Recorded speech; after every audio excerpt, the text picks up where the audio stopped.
बिस्मिल्लाहिर्रहमानिर्रहीम। अस्सलाम वालेकुम डियर स्टूडेंट्स। आज चैप्टर नंबर 4 गैसेस का लेक्चर नंबर 4 है। आज का जो टॉपिक है वो आइडियल गैस इक्वेशन पे है।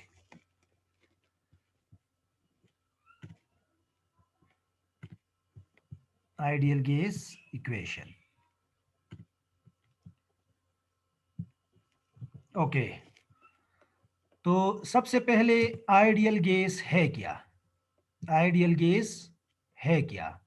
आइडियल गैस वो गैस है जो कि काइनेटिक मॉलिक्यूलर थ्योरी के तमाम एजम्पशंस को, तमाम पास्चुलेट को क्या करे, फॉलो करे। ठीक, उसके बताई हुई पास्चुलेट्स पे, रूल्स पे वो पूरा उतरे, उसको क्या कहते हैं? आइडियल गैस कहते हैं। ठीक, तो आइडियल गैस का एग्जाम्पल ऐसा हो गया जैसे कि मोमिन। मोमिन जो कि अल्लाह ताला के डिफाइन रूल्स पे जो है पूरा उतरे, सही, उसको क्या कहते हैं? मोमिन कहते हैं। इसी तरह आइडियल गैस भी वो गैस है जो कि काइनेटिक मॉलिक्यूलर थ्योरी के तमाम बताई हुई पास्चुलेट्स पे पूरा उतरे, उसको क्या कहते हैं? आइडियल गैस कहते हैं। तो आइडियल गैस इक्वेशन अब क्या है? आइडियल गैस इक्वेशन वो इक्वेशन जो कि pressure, volume, number of moles और टेम्परेचर ऑफ आइडियल गैस को क्या करे, रिलेट करे, आपस में क्या करे, रिलेट करे। उस इक्वेशन को क्या कहते हैं? आइडियल गैस इक्वेशन कहते हैं, सही। अच्छा, अब derivation of what? Ideal gas equation, इसको डिराइव करते हैं। क्या हमने ऊपर पढ़ा इस स्लाइड में? इस स्लाइड में हमने ये पढ़ा कि आइडियल गैस इक्वेशन वो इक्वेशन है जो कि pressure, volume, number of moles और टेम्परेचर को आपस में रिलेट कर दे।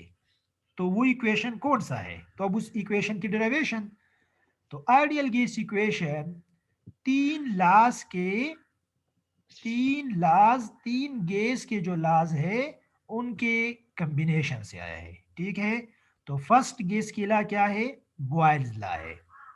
Volume inversely proportional to pressure constant mole और टेम्परेचर पे। Volume directly proportional to temperature, Charles law. Volume directly proportional to number of moles, Avogadro's law. तो जब हम ये तीनों इक्वेशन कंबाइन करते हैं तो हमारे पास ये एक्सप्रेशन बन जाता है, V इज directly proportional to N T by P. और जब हम इस प्रोपोर्शनलिटी को रिमूव करते हैं तो हमने एक कांस्टेंट लगाना होगा और इक्वलिटी का साइन लगाना है। अब वो कांस्टेंट है क्या? तो वो कांस्टेंट है आर। और आर क्या चीज है? आर हमारे पास यूनिवर्सल गैस कांस्टेंट है, यूनिवर्सल गैस कांस्टेंट, और इसको भी प्रोपोर्शनलिटी कांस्टेंट कहते हैं। प्रोपोर्शनलिटी कांस्टेंट तो हर उस कांस्टेंट को कहते हैं जो कि प्रोपोर्शनलिटी की जगह पे आ जाता है। ठीक है, तो फिर उसके अलग अलग नेम होते हैं फिर उन कांस्टेंट की। तो इस कांस्टेंट का क्या नाम है? Universal gas constant. Proportionality constant बहुत सारे हैं लेकिन यूनिवर्सल गैस कांस्टेंट सिर्फ क्या है? आर है। आर यूनिवर्सल गैस कांस्टेंट है। जब हम इस ऊपर वाली इक्वेशन को रीअरेंज करते हैं, जब ये पी हम इधर लेके जाते हैं, सही, तो ये पी वी बन जाता है। और ये एन पहले लेके आते हैं अल्फाबेटिक ऑर्डर में तो ये एन आर टी बन जाता है। ये हमारे पास कौन सा इक्वेशन है? आइडियल गैस इक्वेशन बन जाता है। इसकी थोड़ी सी एक्सप्लेनेशन। ठीक, अच्छा, तो ये एक फॉर्म है, ये एक फॉर्म है आइडियल गैस इक्वेशन का। इसका एक और फॉर्म भी अब हम डिस्कस करेंगे, सही। So P V equal to N R T को हम कौन सा इक्वेशन कहते हैं? इसको हम रिमेंबर जनरल गैस इक्वेशन भी कहते हैं, आइडियल गैस इक्वेशन भी कहते हैं। Ideal gas equation, general gas मतलब ये तमाम गैसेस के लिए है, ये सिर्फ हाइड्रोजन के लिए नहीं है, सिर्फ नाइट्रोजन के लिए नहीं है। ठीक है, तमाम आइडियल गैसेस के लिए है। और इसको गैस ला भी कहते हैं, जनरल गैस ला भी इसको कहते हैं। इसको जब हम रीअरेंज करते हैं तो हमारे पास ये फॉर्म आ जाता है। ठीक है, इसका रीअरेंज फॉर्म, क्योंकि अब हम फोकस करते हैं इस आर को। आर को फोकस करते तो आर ने हमने आर को एक साइड पे छोड़ा, सही। ये एन नीचे भी लिख सकते हैं और ये एन इसके साथ भी लिख सकते हैं। हमारे केपी बुक में चूंकि इस साइड पे लिखा गया है आर के साथ, तो इसीलिए मैंने भी आर के साथ रखा है ताकि आप लोगों को बुक रीड करने में क्या हो, आसानी हो, सही।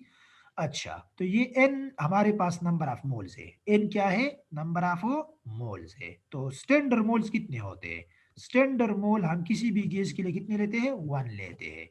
तो जब एन हमारे पास 1 हो तो ये इक्वेशन कौन सा इक्वेशन बन जाता है, ये इक्वेशन जाके ये इक्वेशन बन जाता है, the PV by T is equal to R.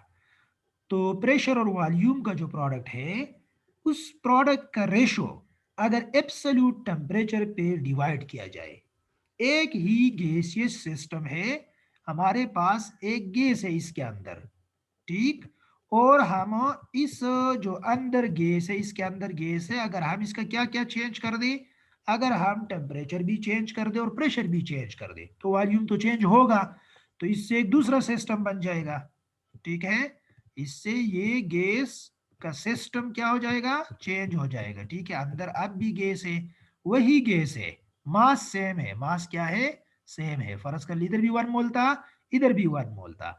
तो जब हम इस साइड का ये जो फर्स्ट इनिशियल स्टेट है, ठीक, बल्कि ये बातें आप लोग नीचे देख सकते हैं, ठीक है। अच्छा, इस P equal to P V by T equal to R, इसकी मीनिंग क्या है, तो इसकी मीनिंग मैंने स्टार्ट की है लेकिन लिखाई नीचे है, ठीक है। तो फॉर इनिशियल स्टेट ये हमारे पास इनिशियल स्टेट है, जब प्रेशर क्या हो P1, लेट सपोज इस पे P1 प्रेशर है, जब वॉल्यूम V1 हो, इसका वॉल्यूम लेट सपोज V1 है, और जब टेम्परेचर क्या हो T1, इसका टेम्परेचर हो T1 है, तो इसको क्या कहते हैं, फॉर इनिशियल स्टेट। तो हम इधर क्या लगाएंगे, 1 1 एंड 1, तो हमारे पास क्या आ जाएगा, P1 by T1 is equal to R, सही। अब जब हम दूसरे स्टेट में चले गए तो हमारे पास प्रेशर भी चेंज होगा, P2 होगा, वॉल्यूम भी चेंज होगा, V2 होगा, और टेम्परेचर भी चेंज होगा, T2 बन जाएगा। तो फिर जब हम लिखते हैं P2 V2 बाई T2, तो इसका आंसर और ये पहले वाले का आंसर असल में सेम आते हैं, क्या आते हैं, सेम आंसर आते हैं। तो ये भी आर के बराबर हो गया। तो जब दोनों का राइट साइड इक्वल आता है तो इसीलिए हम कहते हैं कि ये कांस्टेंट आंसर आता है हमेशा। जिस तरह हमने हमने पीवी का प्रोडक्ट लिया था, कांस्टेंट आ रहा था, जिस तरह हमने वी बाई टी कांस्टेंट आ रहा था, जिस तरह हमारे पास एन बाई वी कांस्टेंट आ रहा था, इसी तरह ये भी कांस्टेंट कांस्टेंट आंसर आता है। तो इसका मतलब ये हुआ कि P1 V1 by T1 is equal to P2 V2 by T2, और इसको क्या कहते हैं, जनरलाइज्ड फॉर्म कहते हैं, ठीक है। The generalised form of what हो, आइडियल गैस इक्वेशन। तो ये आइडियल गैस इक्वेशन का एक दूसरा फॉर्म बना। ये कब यूज होगा ये फॉर्म, ये इसी हालत में यूज होगा जब एक सिस्टम दूसरे सिस्टम में चला जाए और उसमें बहुत ज्यादा चेंजेस आ जाए, प्रेशर भी चेंज, वॉल्यूम भी चेंज, टेम्परेचर भी चेंज, सारी चीजें एक टाइम पे चेंज होंगे, ठीक है। तो गौर से सुनिए, जब सारी चीजें एक टाइम पे चेंज होंगे, मतलब टेम्परेचर भी चेंज हुआ, प्रेशर भी चेंज हुआ, तो ये तो साइमल्टेनियसली बॉयल्स लॉ और चार्ल्स लॉ दोनों अप्लाई हो गए। इसीलिए हमने इन लॉस को इसलिए कंबाइन किया कि अगर कहीं पे इस इक्वेशन में हमने इन लॉस को इसलिए कंबाइन किया, ठीक है। तो ये अब इसके अप्लाइड साइड है, इसको आप लोग गौर से सुन ले। हमने बेसिक बेसिक चीजें पढ़ ली है, आज इसको अप्लाई करना है, ठीक है। और ये चैप्टर के हर चैप्टर का ये ब्यूटी होती है कि स्टार्ट में आपको वो नॉलेज प्रोवाइड करता है, आपको आपका फाउंडेशन जो है बनाता है, और एंड में फिर उसका अप्लाइड साइड आता है कि अब इस सिस्टम को आपने मुआशरे में कैसे अप्लाई करना है, ठीक है। यूनिवर्स में, वर्ल्ड में, ठीक है, रूम में, आपने लाइफ में इसको कैसे अप्लाई करना है। तो जब हमारे पास एक ही गैसियस सिस्टम हो और उस पर क्या टेम्परेचर भी बढ़ जाए और प्रेशर भी कम या ज्यादा हो जाए, ठीक, कोई भी चेंज आ जाए, साइमल्टेनियस दो चेंजेस आ जाए, तो फिर हम इस इक्वेशन की हेल्प लेंगे, सही है। तो जब भी आपके पास, तो इस पे एक एग्जाम्पल करते हैं, हमारे बुक के एग्जाम्पल नंबर कौन सा है, 4.2। अच्छा, तो अब आप लोग देख ले, जब भी आप लोगों को इस तरह का डेटा मिले, जिसमें चेंजेस ज्यादा हो, तो आप लोग फौरन इस इक्वेशन को अप्लाई करेंगे, ये जो लास्ट वन है। सही। अच्छा, तो जब हमारे पास वॉल्यूम, इनिशियल वॉल्यूम कितना है 750 सेंटीमीटर क्यूब, और इनिशियल प्रेशर कितना है 300 मिलीमीटर ऑफ मरकरी, और इनिशियल टेम्परेचर कितना है 50 डिग्री सी। रिमेंबर, इस इक्वेशन में चूंकि दो दो दफा, चलो मैं पहले इसको फिनिश कर दो, और ये हीटेड किया गया, इस सिस्टम को हीट किया गया। ठीक, जब वॉल्यूम कितना बना, इतना हीट किया गया कि वॉल्यूम 750 से 2000 सेंटीमीटर क्यूब बना, और प्रेशर 300 से 700 मिलीमीटर ऑफ मरकरी बना। तो फाइनल टेम्परेचर कितना होगा, ये कितने तक हीट किया गया है। अब इसमें आप लोग ये एहतियात आप लोगों ने करनी है। फॉर्चुनेटली जो P1 का यूनिट है और जो P2 का यूनिट है वो सेम है, फॉर्चुनेटली सेम है, तो जरूरत नहीं है यूनिट को चेंज करने का।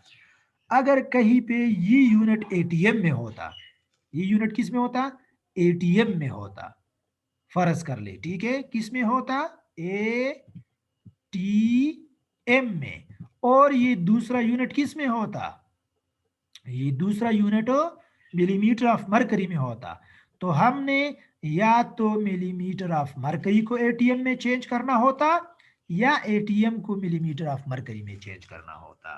ठीक है, और उसका रिलेशन 760 से मल्टीप्लाई करने पे आता है या डिवाइड करने पे आता है। सही। इसी तरह अब हमारे पास एक और पॉइंट है इंपॉर्टेंट, वो ये है कि टेम्परेचर, टेम्परेचर हमेशा केल्विन स्केल में कन्वर्ट करना है, और उस पर हमने लास्ट लेक्चर लिया था। ठीक है, ये हमेशा कैपिटल टी में कन्वर्ट करना है, एब्सोल्यूट टेम्परेचर में कन्वर्ट करना है। थर्मोडायनामिक टेम्परेचर भी इसको कहते हैं, एब्सोल्यूट टेम्परेचर भी कहते हैं, केल्विन टेम्परेचर भी इसको कहते हैं। ठीक है, इसकी तीन नेम हो गए, kelvin temperature, absolute temperature, thermodynamic temperature. ठीक है। अच्छा, तो ये 50 डिग्री सी, कभी भी 50 डिग्री सी नहीं लगाना है, बल्कि इसको चेंज करना होगा 273, इसके साथ प्लस करना है, तो ये केल्विन में आ गया, तो हमारे पास T1 भी नून हो गया। सही। तो T2 बाय डिफॉल्ट किस चीज में आ जाएगा, T2 खुद ब खुद केल्विन में आ जाएगा। तो फार्मूले की तरफ आ जाइए, हमसे मांगा क्या है कि कितने टेम्परेचर तक ये हीट किया गया, फाइनल टेम्परेचर बताइए।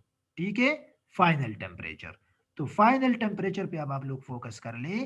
फाइनल टेम्परेचर का मतलब है T2, तो जब हम हमें हमसे मांगा क्या है, T2 मांगा है, तो ये T2 हम इस साइड पे ले जाएंगे, तो देखो ये T2 हम इस साइड पे लेके आए हैं। सही। T2, तो ये रीअरेंज करने के बाद हमारे पास ये फॉर्म इख्तियार कर लेता है। ठीक है, P2 V2 T1 P1 V1, तो अपने अपनी वैल्यू पुट करेंगे इसमें, और हमारे पास आंसर आ जाएगा।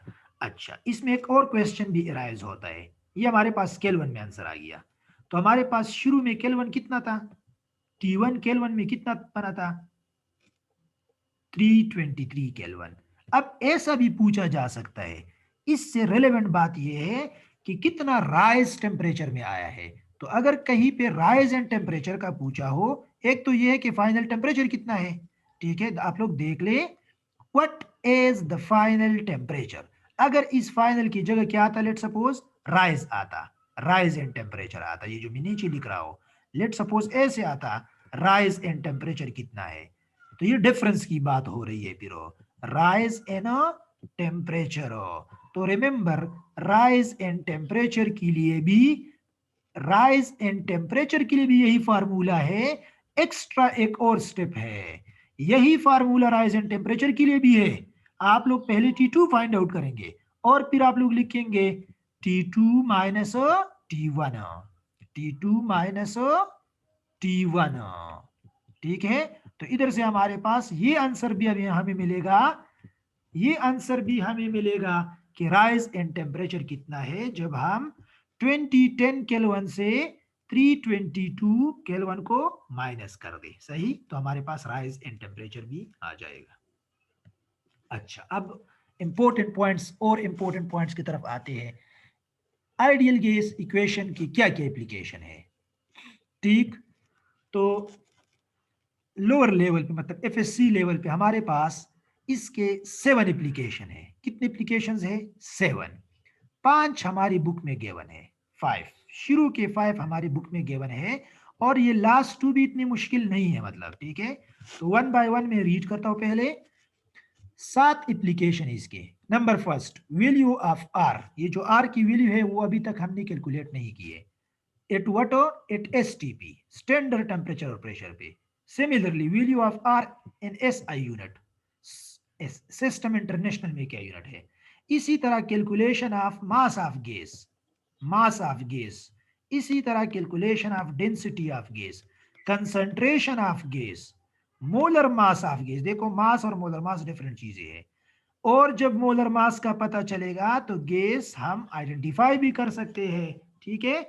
एमसीक्यूज में से हम फिर पहचान भी सकते हैं कि गैस कौन सी है जब हमें उसके मोलर मास का पता चल जाए, ठीक। तो 7 एप्लीकेशन हमारे पास है, 5 बुक में मौजूद है, इन पे तो खामखा फोकस करेंगे, सही। अच्छा, तो नंबर फर्स्ट से स्टार्ट लेते हैं।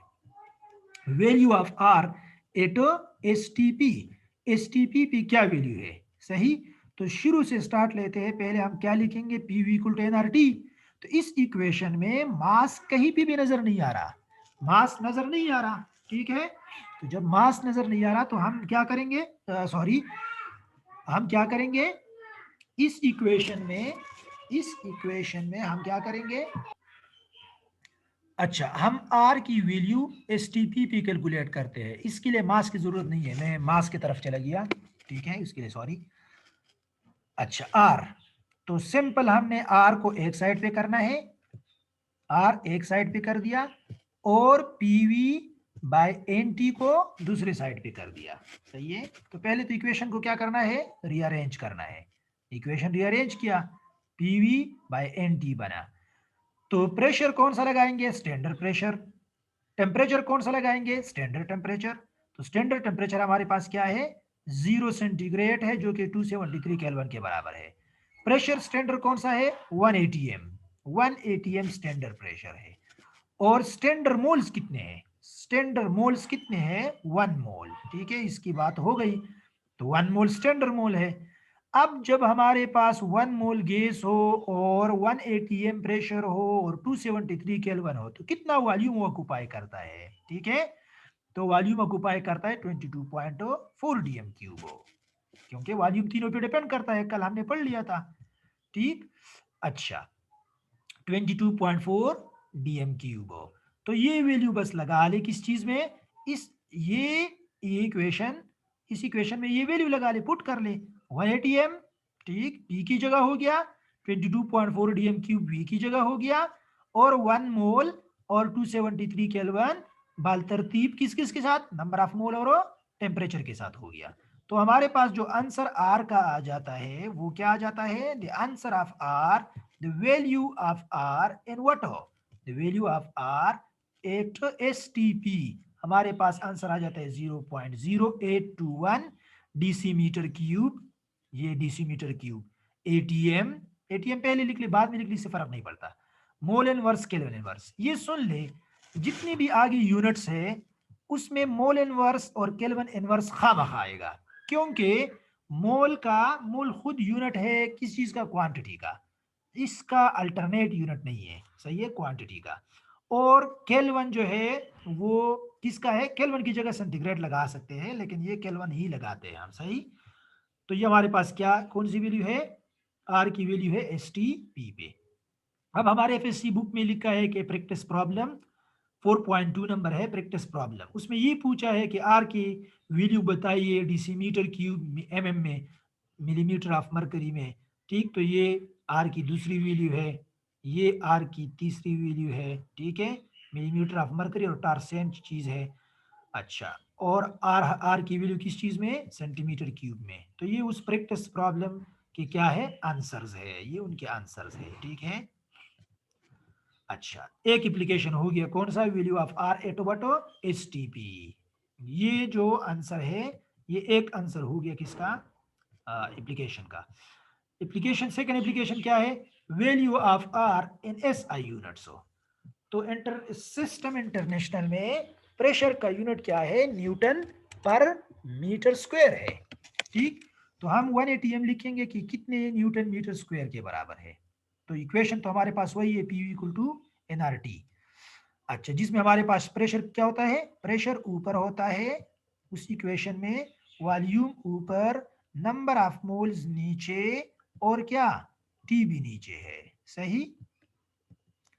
अच्छा, स्टैंडर्ड प्रेशर क्या है, स्टैंडर्ड प्रेशर है हमारे पास 1,01,325 न्यूटन पर मीटर स्क्वायर, और मोल्स वन है स्टैंडर्ड।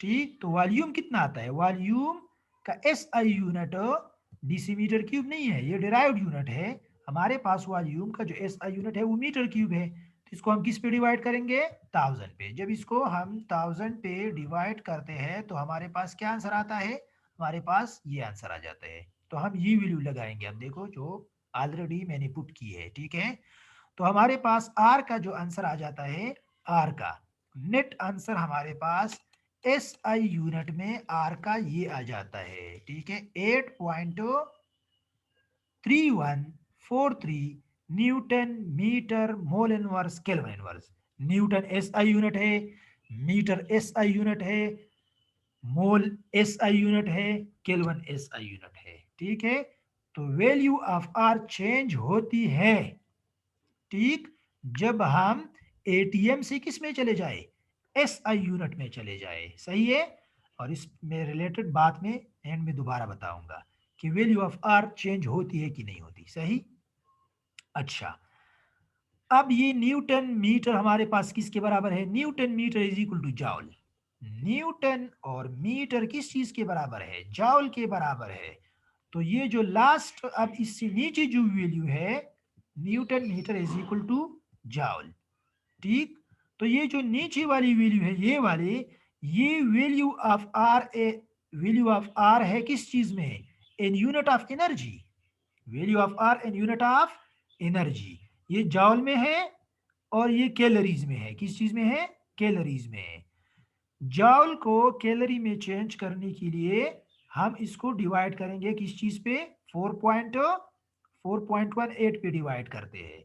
तो जब हम 8.3143 को 4.18 पे डिवाइड करते हैं तो हमारे पास ये आंसर आ जाता है। ये रेड वाला और ये रेड वाला, ये दोनों रेड लाइन जो है, ये आर की वैल्यू है इन यूनिट ऑफ व्हाट, एनर्जी। तो ये एक एक्स्ट्रा पॉइंट आप लोगों के लिए हो गया कि आर की वैल्यू हम एनर्जी की यूनिट में भी लिख सकते हैं। Joule is the unit of energy, calorie is the unit of energy. So this is the value of R in terms of energy. Energy के अल्फाज में आर की ये वैल्यू भी है कैलोरीज में, और ये वैल्यू भी है जॉल में। Now calculation of mass of gas. अब इसमें थोड़ा सा जो है अप्लाइड साइड डिस्कस करते हैं, इसको अप्लाई करते हैं मतलब। तो मास of gas, mass of gas कहा तो लैब से थोड़ा निकल आते हैं, चलो ठीक है। लैब पे और केमिस्ट्री की बात हो जाती है, फिर इसको जनरलाइज करते हैं रूम में। ठीक है, तो आज हम ये कैलकुलेट करेंगे, आज आप लोग ये सीखेंगे कि आप लोग जिस रूम में बैठे हैं, ठीक है, जिस रूम में आप बैठे हैं या आपके स्कूल का जो क्लासरूम है, कॉलेज का जो क्लासरूम है, उसमें कितनी गैस मौजूद होगी, ठीक है, उसका मास कितना होगा। तो ये भी आज आप लोग सीखेंगे, और ये कहाँ से, P V equal to N R T से। सो इसको हम अप्लाई करेंगे। इसी तरह ह्यूमन लंग्स में भी, ह्यूमन लंग्स में भी हम जो है मास ऑफ गैस को डिटरमिन कर सकते हैं जब वो फुल एयर ले ले। ठीक है, अच्छा, तो अब इसमें हम दोबारा क्या, P V equal to N R T पहले लिखेंगे। आइडियल गैस इक्वेशन है, इसमें जो एन हमारे पास है, ये एन किसके बराबर है, mass by molar mass, mass by molar mass. तो ये उठा के, ये मास बाय मोलर मास उठा के कहाँ पे लगाना होगा, इस एन में लगाना होगा। तो हमारे पास ये इक्वेशन इस फॉर्म में चला जाता है, इस फॉर्म में आ गया। ठीक है, इसमें हमारे पास मास आ गया देखो, और इसमें हमारे पास मोलर मास भी आ गया। तो अगर मोलर मास की जरूरत आ गई तो हम इसी इक्वेशन का मोलर मास इधर से निकालेंगे, इस इक्वेशन से मोलर मास निकालेंगे। अब हमारा फोकस मास पे है, ठीक है, मास ऑफ गैस पे। तो ये हमारे पास मास किसके बराबर है, P V M, M molar mass है इधर, कैपिटल एम क्या है, molar mass, small M mass of gas है, आर और टी। तो आप लोगों को रूम से बाहर जाने की ज़रूरत ही नहीं है, ठीक है। मतलब रूम ही से आप लोग इसको कैलकुलेट कर सकते हैं। आपको किस किस चीज़ की ज़रूरत है? आपको मोबाइल उठाने की ज़रूरत है जिसमें आप देख ले कि प्रेशर कितना है। वेदर पे चले जाए, वेदर में आप लोग देख ले, ठीक है। वेदर में नीचे लिखा होता है कि कितना प्रेशर है। आप लोग अपने रूम का लेंथ, विड्थ और हाइट मालूम करके मल्टीप्लाई कर ले, इससे वॉल्यूम आ जाएगा। उससे क्या आ जाएगा? वॉल्यूम, ठीक है। और टेम्परेचर भी मोबाइल के वेदर क्लिक कर दे तो उधर टेम्परेचर का ऑप्शन आ जाता है, उसको केल्विन में कन्वर्ट करना है, उसको केल्विन में कन्वर्ट करना है, सही। तो हमें क्या किस किस चीज की जरूरत है? और मोलर मास ऑफ एयर में बताऊंगा नेक्स्ट स्लाइड में। वो ऑलमोस्ट 29 आता है, 29 ग्राम पर मोल आता है एयर का मोलर मास। क्योंकि एयर मिक्सचर है किस किस चीज का? एयर मिक्सचर है नाइट्रोजन का और ऑक्सीजन का। तो दोनों के जो दरमियाना मोलर मास है उधर में से कहीं भी आएगा, उसके करीब आएगा जिसका परसेंटेज ज्यादा है। तो नाइट्रोजन का परसेंटेज ज्यादा है, सही। तो मोलर मास ऑफ एयर, ठीक। अगर रूम का कैलकुलेट करना है और अगर पेवर गैस का कैलकुलेट करना है, ऑक्सीजन का मास कैलकुलेट करना है, तो मोलर मास फिर 32 लगाना होगा। कार्बन डाइऑक्साइड का तो इधर फिर मोलर मास 44 लगाना होगा। अमोनिया का तो फिर इधर 17 लगाना होगा। हमारे बुक में अमोनिया का एग्जाम्पल है, सही। अच्छा, तो स्टार्ट लेते हैं पहले बुक का एग्जाम्पल। तो बुक में हमारे पास क्या है? अगर 1 dm³ गैस हो, कितना टोटल गैस है? 1 dm³। वॉल्यूम का पता चला। आप लोगों को रूम का एग्जांपल बाद में करेंगे। 30 सेंटीग्रेड, तो इसको कन्वर्ट करना होगा कैपिटल टी में, ये स्मॉल टी है, इसको कैपिटल टी में कन्वर्ट करना है, सही। तो जब हम इसको कन्वर्ट करते हैं और हम इस इक्वेशन में क्या, इस इक्वेशन में जब हम क्या लगाते हैं? प्रेशर लगाते हैं, ठीक। जो उन्होंने लिखा है वो प्रेशर कितना है?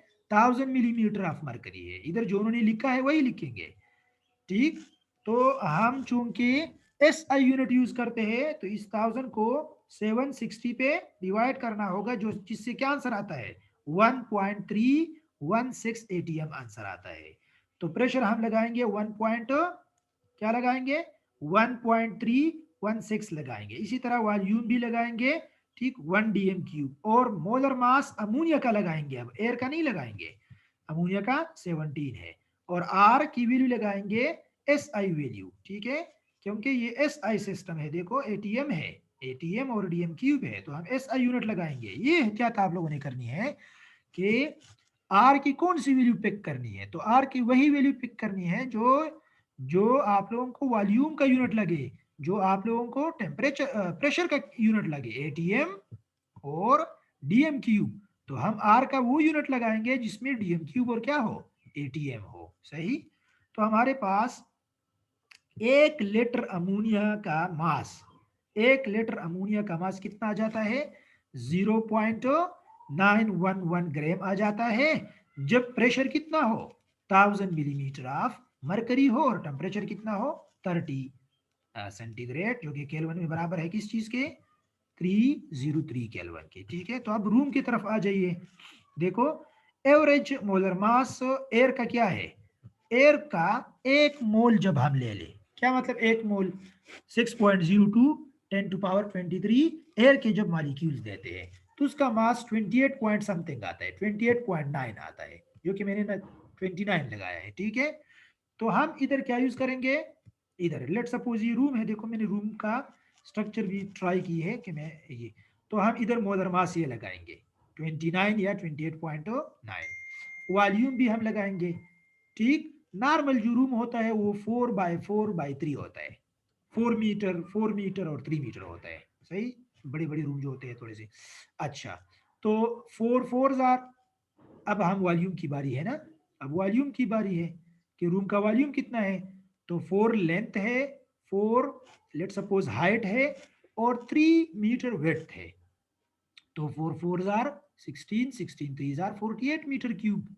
48 मीटर क्यूब कितने dm³ के बराबर है? 48,000 dm³ के बराबर है। प्रेशर लेट सपोज मोबाइल पे लिखा है कि 1 atm है, सही है। तो हम 1 atm लगाएंगे इधर, 1 atm। वॉल्यूम हम लगाएंगे 48,000 dm³। मास कितना लगाएंगे, एयर का मास क्या है 28.9 ग्राम पर मोल है। ये नाइट्रोजन के करीब इसलिए आता है क्योंकि नाइट्रोजन का परसेंटेज ज्यादा है एयर में, ठीक है। मोलर मास उस आइसोटोप के करीब आता है, अगर आप आइसोटोप की बात कर ले, जिसका एबंडेंस ज्यादा होता है, सही है। अच्छा, तो ये 28.9 हो गया। आर की वैल्यू एस आई लगानी है, एस टी पी वाई लगानी है। और रूम टेम्परेचर कितना है, टेम्परेचर टेम्परेचर रूम टेम्परेचर मैंने लिखा है 298 केल्विन, 298 केल्विन, ठीक है। आप लोग 10 डिग्री सी भी लगा सकते हैं, 10 डिग्री सी 283 आएगा फिर। तो इधर से जो हमारे पास आंसर आ जाता है रूम का, उसमें कितने, जब ये वाला रूम हो मतलब 4x4x3 और 25 डिग्री सी क्या हो टेम्परेचर हो, तो 56.2 किलोग्राम एयर इसमें आ जाता है। कितने, 56.2 किलोग्राम, जो कि 56,200 ग्राम बनता है ऑलमोस्ट। अब इसका प्रूफ क्या है, मतलब ये कैलकुलेशन ठीक है कि गलत है। तो हमारे पास नॉर्मली 1 लीटर एयर का जो वेट होता है वो 1.2 ग्राम होता है, 1.2 ग्राम। तो हम क्या करेंगे, हम ये कितने लीटर है, ये 48,000 लीटर है। 48,000 लीटर को हम मल्टीप्लाई करेंगे किसके साथ हो, 1.2 के साथ, जिससे 57,000 आंसर आता है। 57,000 क्या, ग्राम। तो 57,000 ग्राम 57 केजी के बराबर है। इसका मतलब है हमारी कैलकुलेशन बिल्कुल तकरीबन मिलते जुलते हैं, ठीक है। तो आप लोग अपने घर के खाली रूम का, मतलब खाली ना हो, कंसिडर करें कि खाली है, उसका आप लोग क्या फाइंड आउट कर सकते हैं, इस रूम में कितना कितना क्या मौजूद है, एयर मौजूद है। इसी तरह हम लंग्स के साइज, लंग्स का जो नॉर्मल साइज होता है एडल्ट में वो तकरीबन 6 लीटर होता है, ठीक है। तो उस 6 लीटर में कितना मैक्सिमम एयर आ सकता है, तो वो भी हम कैलकुलेट कर सकते हैं, ठीक है। इसी तरह पूरी दुनिया में एयर का कितना मास है, तो पूरी दुनिया के वॉल्यूम जो है और टेम्परेचर और प्रेशर एवरेज वो चीज़ें निकालनी है। इसी तरह ये कैलकुलेशन से आते हैं सारे, P V equal to N R D की वो एप्लीकेशन है। अब क्या है, डेंसिटी ऑफ वाट हो, डेंसिटी एंड मोलर मास, ठीक है, ऑफ आइडियल गैस। तो डेंसिटी पे फोकस करते हैं, हमारी बुक में डेंसिटी मौजूद है। अच्छा, इस इक्वेशन को हमने इधर तक रीअरेंज तो किया था, इधर तक हमने रीअरेंज किया था, सही। अब हम क्या करेंगे, देखो ये जो वॉल्यूम है ये नीचे ले आए, इधर ये वॉल्यूम इधर ले आए, तो वॉल्यूम हमने मास की नीचे लिखा, मास की नीचे ले आए, देखो मास बाय वॉल्यूम। और ये जो मोलर मास है उधर ले जाए, ठीक। तो इसको एक्सचेंज कहते हैं, मतलब हमने वॉल्यूम को मोलर मास के साथ एक्सचेंज किया। तो PM is equal to R T into M by V, mass by volume density है, एम बाई वी क्या है, डेंसिटी है। तो अब हम ये डी लगाएंगे किसकी जगह, ये डी लगाएंगे एम बाई वी की जगह। तो हमारे पास क्या इक्वेशन बनता है, ये नीचे वाला इक्वेशन आ जाता है। इसको रीअरेंज करने से हमारे पास ये इक्वेशन बन जाता है, डेंसिटी इज इक्वल टू, देखो ये डेंसिटी अपनी जगह पे, ये आर और टी नीचे चला जाएगा, डिनोमिनेटर में चला जाएगा। और ये इस बात का प्रूफ है कि जिस गैस का मोलर मास ज्यादा होता है उसकी डेंसिटी भी ज्यादा होती है, और प्रेशर इंक्रीज करने पे डेंसिटी इंक्रीज होती है, और टेम्परेचर इंक्रीज करने पे डेंसिटी डिक्रीज होती है, सही है। तो ये इसका प्रूफ है। अच्छा, concentration of ideal gas equation, concentration ideal gas की क्या है। तो अब दोबारा उस इक्वेशन से स्टार्ट लेते हैं, P V equal to what हो, N R T, P V equal to N R T. Concentration क्या है, number of moles per DM cube, ये कंसंट्रेशन है, number of mole per litre, ये हमारे पास कंसंट्रेशन की डिफिनीशन है।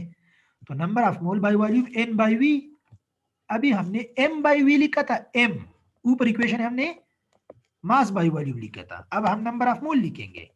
तो देखो अब इस इक्वेशन का जो वॉल्यूम है वो इस साइड पे ले आए, तो हमारे पास क्या बनेगा, एन बाई वी बन गया, N by V, N by V concentration है। और कंसंट्रेशन को हम नॉर्मली सी से शो करते हैं, ठीक है, कंसंट्रेशन सी से नॉर्मली शो करते हैं। उसमें फिर मोलरिटी है, ठीक है। वो फिर अलग अलग जो है उसके लिए अलग अलग लेटर यूज करते हैं, लेकिन जनरल कंसंट्रेशन हम सी से शो करते हैं। तो इसकी जगह हम क्या लगाएंगे, सी लगाएंगे, N by V is equal to C. तो हमारे पास ये पूरा इक्वेशन क्या बनेगा, ये इक्वेशन हमारे पास बनेगा P is equal to CRT। तो कंसंट्रेशन किसके बराबर होगा? Concentration is equal to P by RT।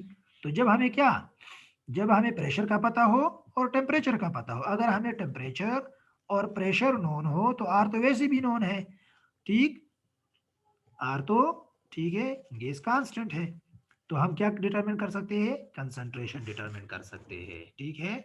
अब जो बाकी चीजें रह गई, मोलर मास, मोलर मास, तो मोलर मास इधर से भी डिराइव कर सकते हैं। देखो, अगर डेंसिटी गैस की गिवन है, मोलर मास के लिए सुन ले, अगर डेंसिटी गैस की गिवन है तो ये फार्मूला यूज करेंगे, molar mass is equal to, molar mass is equal to density into R into T by what of, R into T by P, सही है। और अगर हमारे पास मास ऑफ गैस गिवन है, क्या गिवन है? मास और वॉल्यूम, तो फिर ये फार्मूला यूज करेंगे, किसके लिए? ठीक है, फिर ये फार्मूला यूज कर ले, अगर मास भी गिवन है और वॉल्यूम भी गिवन है तो फिर ये फार्मूला यूज करेंगे मोलर मास के लिए। और मोलर मास को एक दफा फाइंड आउट किया तो हम ये, अगर एक गैस का मोलर मास 16 आ गया तो ऑप्शन में अगर मीथेन मौजूद है वो सेलेक्ट करना होगा, ठीक है। तो आइडेंटिफिकेशन की बात भी हो गई। अगर मोलर मास 44 आ गया, ठीक, या उसके करीब करीब आ गया तो हम कार्बन डाइऑक्साइड को सेलेक्ट करेंगे, and so on and so fourth. Thank you.